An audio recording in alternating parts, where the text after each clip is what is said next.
Bueno, hay operativo clamor, Daniel, para que demos nuestra mirada, tu mirada, particularmente respecto a algo que hemos mencionado muchas veces acá, que es, por lo menos hasta ahora, el anuncio del proyecto de reforma judicial que ayer se hizo en la Casa Rosada, con una ornamentación recoleta, me gusta esa palabra, con una ornamentación... El tradicional salón blanco, ¿no? En el salón blanco, pero bueno, obviamente manteniendo distanciamiento social.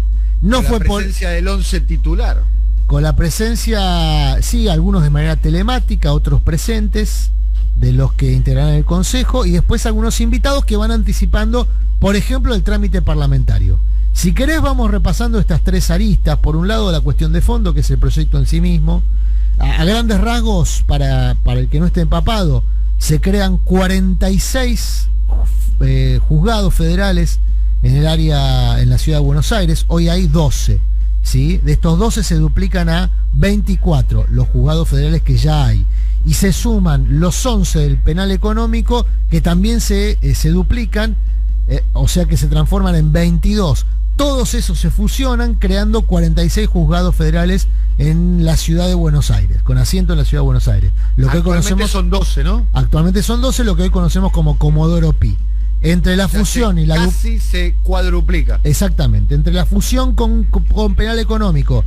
Penal económico en general lo que trata son delitos federales económicos, vinculados básicamente a contrabando y demás. Bueno, eso deja de existir como foro en sí mismo, pasa todo a ser justicia federal penal de la ciudad de Buenos Aires. Y después hay unos 100 juzgados que se van a crear en lo que más llamamos el interior, en las provincias. 100 juzgados federales más. Que hay una demanda ya de hace mucho tiempo de que no dan abasto los juzgados federales. En unas provincias tenés 1 o 2 juzgados federales y no mucho más que eso. Y es una llave también esa creación de 100 juzgados federales en las provincias para ir aceitando el tratamiento legislativo, ¿no? Todos los gobernadores van a estar interesados y ahí empieza la otra discusión. Bueno, ¿cómo se llenan estos juzgados? ¿No? Va a haber muchos jueces para convocar. Sí que es un buen argumento para conseguir votos de legisladores del interior. Y si vos le decís a los gobernadores, mira, te estamos creando 3 juzgados federales. Y todos los gobernadores quieren tener, ¿no? Un juez ahí, que quizá el juez federal que hoy está en la provincia lo heredó de otro mandato, de otro gobierno. Y si tenés 3 juzgados, podés hacer el famoso 2-1, ¿no? Lo que pasa es que no son cámaras, pero también vas a crear cámaras. También se van a crear cámaras, se van a crear fiscalías. Se van a crear muchas fiscalías. Vos pensás que cada juzgado va a tener su propia fiscalía. Se van a crear defensorías. O sea, va a haber toda una estructura nueva, que es uno de los argumentos por el cual ya los defensores de statu quo ya le están pegando, ¿viste? Que es el tema del costo. ¿Cuánto nos va a costar esto? ¿Cuánto va a costar este chiste? Primero que no es un chiste, estamos hablando de una de las instituciones más degradadas del Estado argentino, el Poder Judicial, ¿no? Estamos de acuerdo. Aparece en todas las encuestas aparece la justicia, los jueces, sí, como uno de los sectores peores reconocidos por parte de la sociedad. Bueno, exactamente. Yo creo que en una situación normal debiéramos coincidir en que es necesario abordar este problema que es el Poder Judicial, pero no es una situación normal porque, bueno, está muy lanzado ya el proceso de la oposición a este proyecto. Yo creo que porque, bueno, vos defendés el statu quo, defendés un estado de cosas que te benefició, ¿no? Este estado de cosas benefició a muchas personas también.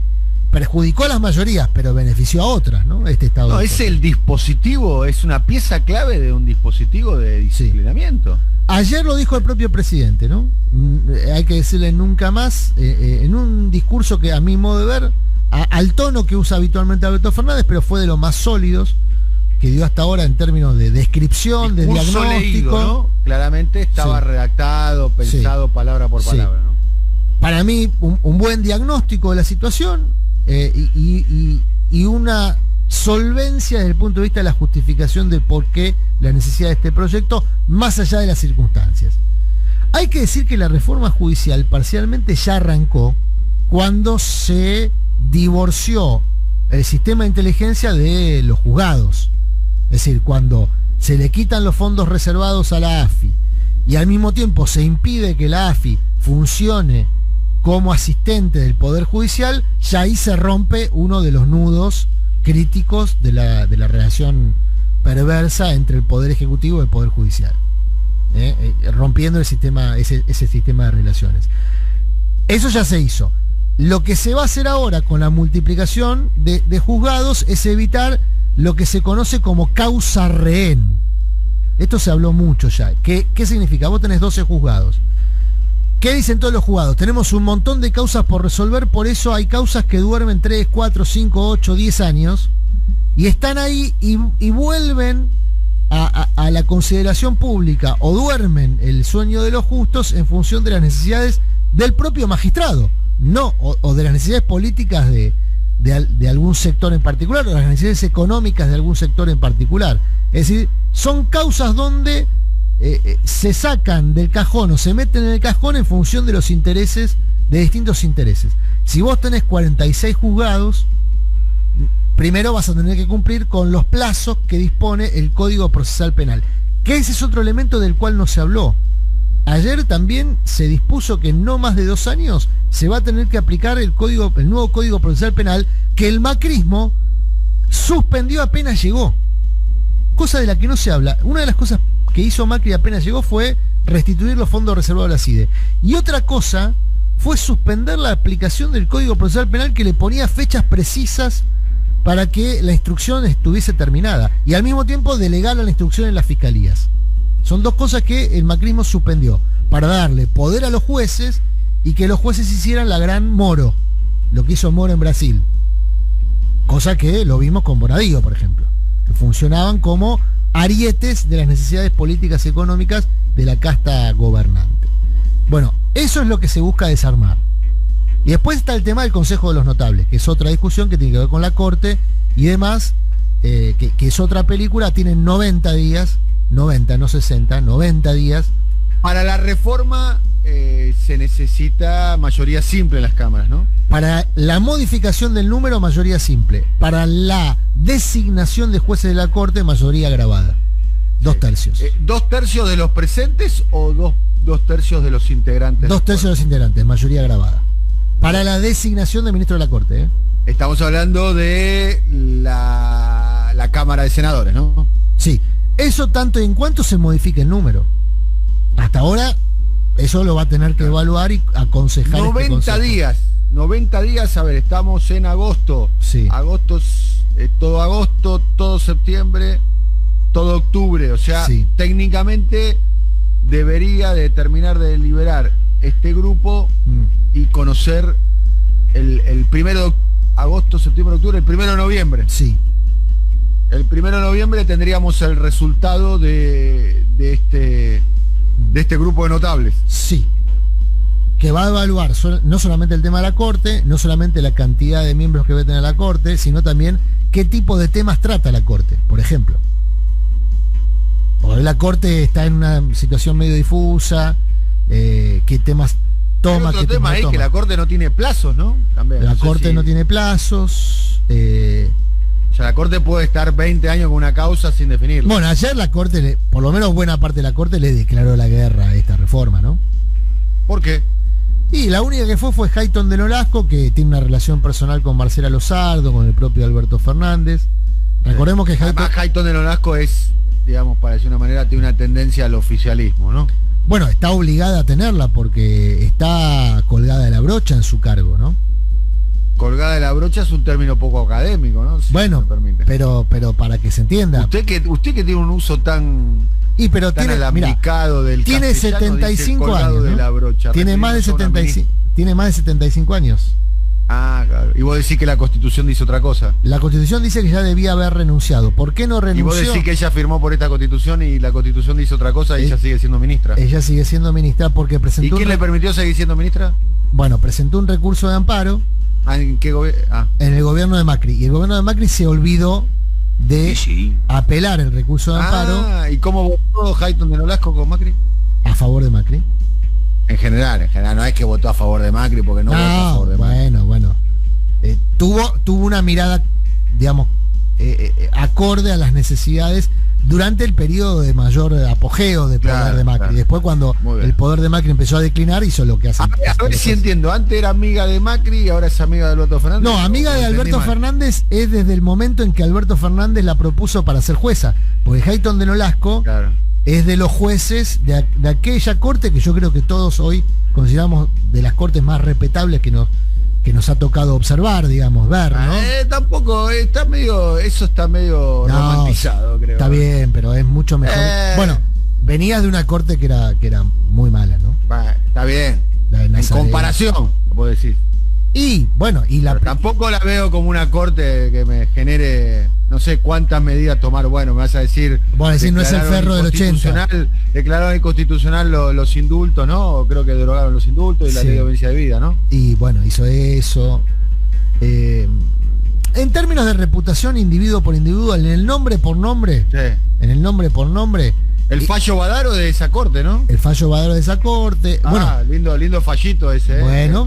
Qué quilombito que armamos, ¿no? Con ese fallo, ¿no? Eso le armó. Bueno, pero eso le armó un quilombo a Lancés. Al país le armó un quilombo, papi. Está bien, pero si lo ves desde el punto de vista para los super jubilados. Vos sabés que ahí te van a decir desde la corte, porque yo una vez lo charlé con un ministro de la corte esto. Y de la corte decía, mira, Lancés debería agradecer que hicimos el fallo Badaro porque permitimos que cada caso se resuelve individualmente y no de manera colectiva. Ojo con eso. O sea, la Corte permitió, cosa que para los jubilados fue muy mala, porque vos tenías que ir a litigar caso por caso. Lancés el caso Badaro estamos hablando de no un jubilado de la mínima, Estamos hablando de un super jubilado. Sí, pero lo que impuso el caso Badaro es que... No super jubilado, un jubilado de esos de altos ingresos. Sí, pero lo que impuso el caso Badaro es que, como siempre, la Corte no genera jurisprudencia, porque la Argentina no es jurisprudencial, el sistema de justicia, sino que lo que hizo fue establecer un sistema de actualización, pero que no se aplicaba automáticamente. Sí funcionaba como antecedente. Pero bueno, es otra discusión, digamos. Es otra discusión, no porque no haya que darla. Más allá de eso, lo que va a estar en consideración es el número de la Corte. Obviamente todo el mundo sacó del archivo las palabras del actual presidente, de la actual vicepresidenta. La actual vicepresidenta, cuando fue senadora, Cristina Fernández, justamente fue la miembro opinante de la disminución del número de la Corte de 9 a 5. ¿Te acordás de ese episodio? Y lo justificó sólidamente en su momento de por qué debía de ser de 5. Así que ahora va a haber todo un desarchivo, digamos, de lo que decía el propio presidente no hace mucho tiempo atrás también, cuando consideraba que el número de 5 era el número correcto. Esto siempre y cuando haya una modificación del número de la Corte, cosa que no está claro que vaya a haber, No está claro que vaya a haber. Todo el mundo asume que el Consejo de Notables va a recomendar eso, porque Aslanian sugiere que no estaría mal, porque Gil Domínguez sugiere que podría ser, porque hay otros referentes ahí en el Consejo Asesor que propiciarían una modificación del número de la Corte, pero la verdad es que no está claro que vaya a hacer eso. Y después otro tema importante. ¿Está Pinedo al final? ¿Iba a estar Federico Pinedo o yo se mencionó, hubo una invitación y Pinedo dijo que no porque por disciplina partidaria la oposición se va a oponer. Y entonces que no quería estar justamente participando de un hecho político que va a contar con la oposición de la oposición. No sé si se entiende trabalengua, pero... Es decir, Pinedo fue invitado y no. A ver, de lo que sería el macrismo está Weinberg Roca, la presidenta del Tribunal de la Ciudad de Buenos Aires, del Supremo Tribunal de la Ciudad de Buenos Aires, que en su momento la propuso Macri, amiga de Macri, hoy más cercana al amigo Horacio Rodríguez Larreta. Del radicalismo, que proviene del radicalismo, si querés, está Hilda Kogan, de la provincia de Buenos Aires, la presidenta del Tribunal de la Provincia de Buenos Aires, Tribunal Superior de la Provincia de Buenos Aires. En realidad, Kogan llegó en su momento a la Corte Suprema de la provincia en un acuerdo entre Felipe Solá, mirá cómo son las cosas, el gobernador de la provincia, y el radicalismo. No sé si hoy se la puede adjudicar directamente al radicalismo Hilda Kogan, pero tiene buena relación con el radicalismo provincial. Y después, Gil Domínguez, que no es uno... Clarín, ¿no? Fue abogado de Clarín, estuvo en contra de la ley de servicio de comunicación audiovisual, constitucionalista, no es, digamos, del esquema del oficialismo, ¿no? De lo que uno podría denominar oficialismo o peronismo. No es del peronismo. Gil Domínguez. Esos ya eran los tres no peronistas o no cercanos al oficialismo hoy. Después tenés figuras cercanas a distintos dirigentes provinciales, el caso, por ejemplo, de la presidenta del Tribunal de Tierra del Fuego, que tiene un buen vínculo histórico, político con la hoy legisladora Bertone, ex gobernadora de esa provincia. Tenés a la presidenta del Tribunal de Tucumán, Sdar, que en su momento fue impulsada por Alperovich. Tenés a Ocampo, el ministro de la Corte, del presidente de la Corte de Mendoza, que integra Justicia Legítima. En Mendoza se lo considera parte del trío peronista de la Corte Suprema de Mendoza. Bueno, esos son los nombres que están allí dando vueltas, todos con antecedentes académicos y demás sólidos, digo, más allá de la afiliación política o ideológica de cada uno de ellos. Después tenés al señor Bacigalupo, que es el referente, el mentor como penalista del propio presidente Alberto Fernández. Esos son más o menos nombres. Bacigalupo vive en España, ¿no? Vive en España, ayer estaba... Cuentan que es uno de los penalistas de habla hispana más importantes del mundo, y lo recuerdo, detalle, no sé si sirve o no sirve, fue abogado, o no sé si lo sigue siendo, pero en algún momento tuvo como cliente a Lionel Andrés Messi. Claro, Bacigalupo, todos los que hemos pasado por la Facultad de Derecho hemos estudiado con sus libros. Con los de él. Yo pasé, pero con el 136 pasé. Usted pasó. Yo pasé y entré.